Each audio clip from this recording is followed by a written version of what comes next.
Well, now I have your attention.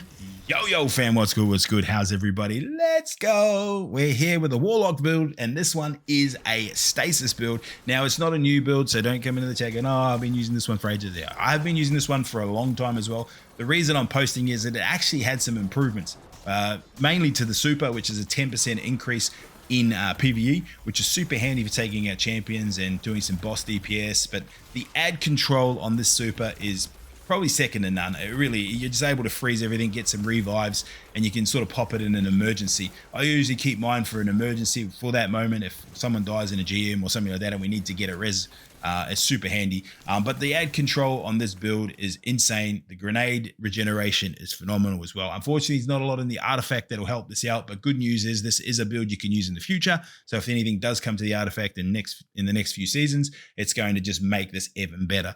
As I said, Winter's Wrath's the super. Healing Rift is a must just for survivability. Using the blast, which is a nice snap freeze to get out of trouble if you need it. And then those cold snaps, those little seekers that come out of it. Hey, that's me. They're going to seek out and they're just going to keep freezing targets as you've seen in the video at the start, which is phenomenal. Aspects, ice flared bolts, shattering a frozen target spawns seekers that track out. So they're just going to keep going out and freezing things. And then glacial harvest, the little stasis shards that are created, they then can be sucked in and used for overshields and things like that. Now, Bleak Watcher, I know people say, oh, I use the Bleak Watcher. Look, whatever you want to use, it works for you. But personally, it works so much better if you're using the cold snap grenades because you're just going to constantly keep generating. If you do want to use the Bleak Watcher, you can. Whisper of Torment, you gain grenade energy each time you take damage from targets. Whisper of Conduction, nearby stasis shards will track to your position.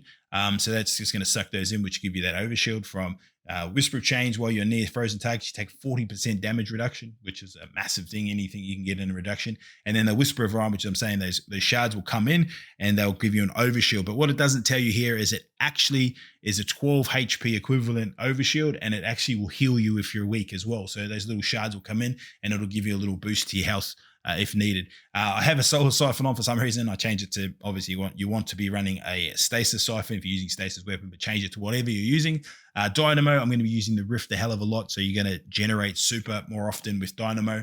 And because you're not killing any of the ads with the grenades, Ashes to Ashes is not good. Now here it is, Osmosis Gloves. Your cold snap grenades have an additional charge that recharge quicker on direct impact, and the seeker spawn from the cold snap grenades travels further. So massively important. I always like to run a reloader, so I've got a harmonic loader on for my stasis reloads.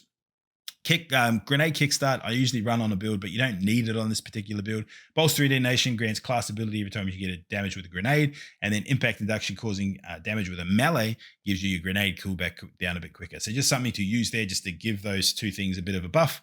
Any resistance you want to run, just a single one of those is 15%. If you run a double stack, it's 25%. So this week's GM is arc incoming damage for 25%. So run a double stack of arc and it'll help you out. I've got elemental charge and stacks on stacks and recuperation here. So recuperation to give me some health from the orbs that I collect, and then stacks on stacks and elemental charge because there's not really a need to run innovation or anything like that. So that's going to give me more armor charges.